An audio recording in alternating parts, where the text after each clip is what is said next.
In the end of November 1986, Soviet newspapers brought to public some great news.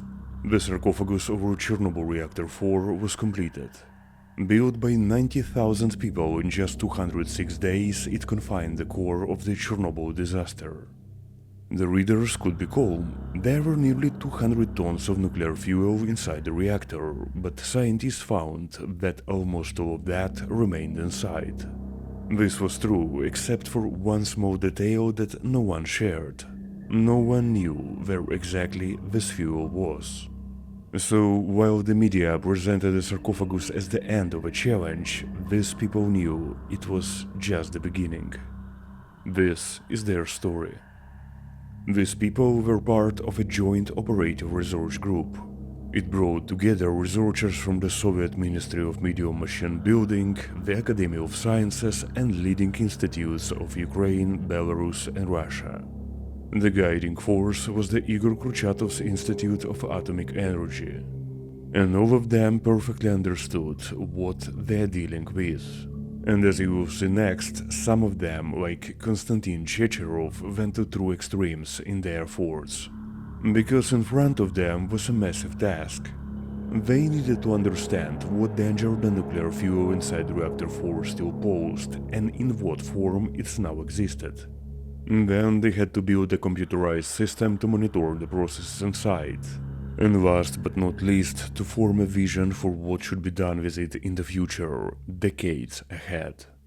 But it took several months before experts dressed in these distinct plastic suits could venture into the dark maze of the destroyed unit. Professor Spartak Belyaev recalled that in those early days it was nearly impossible to enter many places, either because radiation levels were extreme or simply because the passages often looked like this. And so they relied on mathematical models of what radionuclides were inside Unit 4 before the explosion, and what levels of activity they had. And compared to activity of what they could now detect outside, that could give a vision how much fuel actually remained inside the reactor. The first such model was developed by Oleksandr Borovoi, a physicist from the Kurchatov Institute who you may remember from our previous episodes. But at the time, Borovoi had no idea that he would eventually become one of the key figures in sarcophagus research. Years later, he wrote this small book titled My Chernobyl. It is basically a collection of emotions of a man crawling through dark corridors of Unit 4, how it felt and how creative they had to be. For example, he explains how they built this robot out of a simple toy tank to explore contaminated places. From what I know, this book is available in English, so I strongly recommend you to check it out as a good bonus reading. But all that came later. Borovoi's model was followed by another one made by Valery Legazov and his team.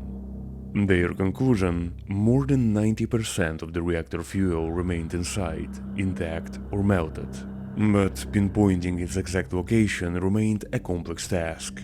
And a good insight into this gives Konstantin Chernobyl, how they unknowingly found the infamous elephant foot. We were searching for fuel, searching for lead melts of the helicopter dropped materials, and we weren't finding them.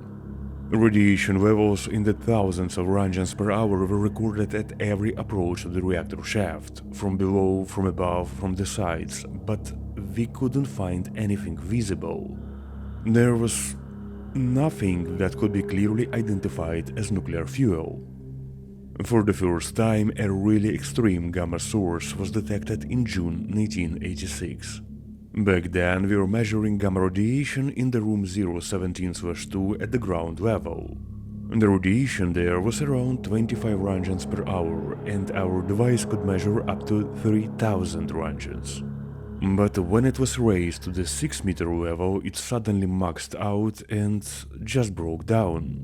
This led us to assumption that in the room above, 270/2, there was a very strong source of radiation. And we asked each other, could it be fuel? Well, we already have a separate episode about the elephant foot, and you may remember that according to Borovoi, they could reach that room only in autumn. But after releasing that episode, we found the original report about that. There the object is referred as the cone, so it hadn't yet received its now famous name.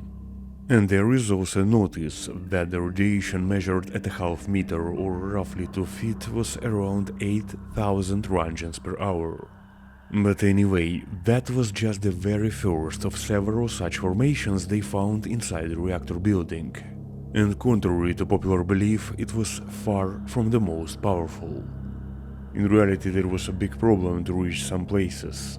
As you can see, the explorers wore white uniforms covered with extra plastic suits.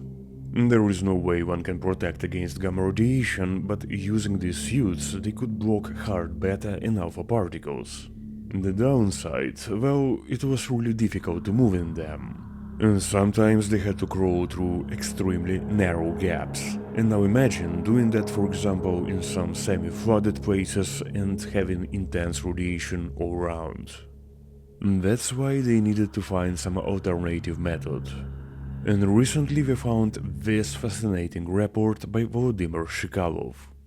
That's a very important person in Chernobyl history, because exactly his research group conducted the very first surveys by carrying a full variety of detectors. So around June, Shykalov got an unusual idea to use surviving reactor pipelines as routes for detector probes. Using reinforced corridors, they could approach key areas, sometimes just one concrete wall away from the destroyed core.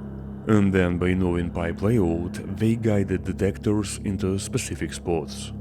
And here what he writes is something truly mind-blowing. The highest radiation level they ever recorded was incredible 200,000 roentgens per hour. It came from room 305/2, directly beneath the active zone. There was something having a stable temperature of 55 degrees Celsius. And its radiation level was dropping 2% every day. And based on this they concluded that this was very likely the reactor fuel. But they still couldn't see it, because the radiation had to drop further before they could even approach that. During this time, Unit 4 gradually became less an uncharted territory. Special maps were created dividing corridors and halls into color-coded zones. That helped plan time and movement, two absolutely critical factors when working in high radiation. But then a new problem appeared. As Borovoi later recalled, with the continuing construction of the sarcophagus, many rooms were now being filled with fresh concrete. It often spilled uncontrollably through cracks and breaks in walls, blocking access routes, and essentially making navigation really unpredictable. So by early summer 1987, that became a really major obstacle. And here comes a key moment. Boris Sherbina, head of the governmental task force, continuously pressed on the Kurchatov Institute to continue research no matter what. So they started to think what they can do, and then Spartak Belyaev, who was Borovoi's supervisor, proposed a new approach: to make horizontal drills into inaccessible areas and install their detectors. What you see now is the original footage of those very actual drilling operations, but few people know how this idea actually came to reality. So, back in Chernobyl, Borovoi assembled a team of specialists and they began planning. They walked the unit day and night, selecting borehole sites and solving various problems right at the place. At the same time, laboratories were developing detectors that could fit inside the drilled channels. But all this was just to come prepared to Boris Sherbina and present the project for approval. Unfortunately, lately Sherbina had become really strict, because 1 year passed and Chernobyl had already consumed incredible resources. Finally, the moment of truth came on October 13, 1987, during the meeting of Task Force in Chernobyl City. The nuclear power plant director reported first. But suddenly, Sherbina just interrupted him and started to scold for daring to beg for funds for decontamination. Well, Sherbina expected he will present a plan for energy production from 3 restored Chernobyl units. Then it was Borovoi's turn, so seeing what happened he was really stressed, and out of options he played a psychological trick. He didn't present the drilling plan as a proposal, but rather as something natural, a matter of common sense. And then with a smile, he just asked the officials to make some suggestions and improve it, using their own expertise. And surprisingly, it worked. Even Sherbina participated, and eventually the plan was approved.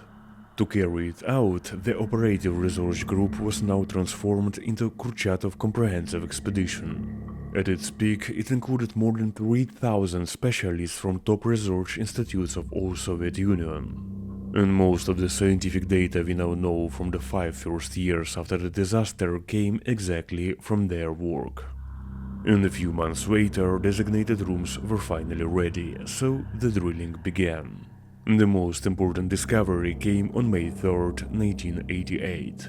One of the upper boreholes finally reached the reactor shaft. It should have pierced directly into the heart of the melted core. And in my Chernobyl, Borovoi recalled. So we inserted a long probe and tried to find the boundaries of the destroyed core. But surprisingly, the probe kept going deeper and deeper, meeting no resistance. Eventually, it just reached the far wall of the shaft, and there was no sign of the fuel. That evening, exhausted, Borovoi sat by the rig. The room was silent, just the drilling water dripped from the borehole. And then he thought, I will stand up and just look into the borehole, and I will be the first person on Earth to look directly into the active zone of the exploded Chernobyl reactor. I know it will be completely dark, I won't see anything, but still, I will be the first to try. So he stood up, approached the borehole, and looked inside.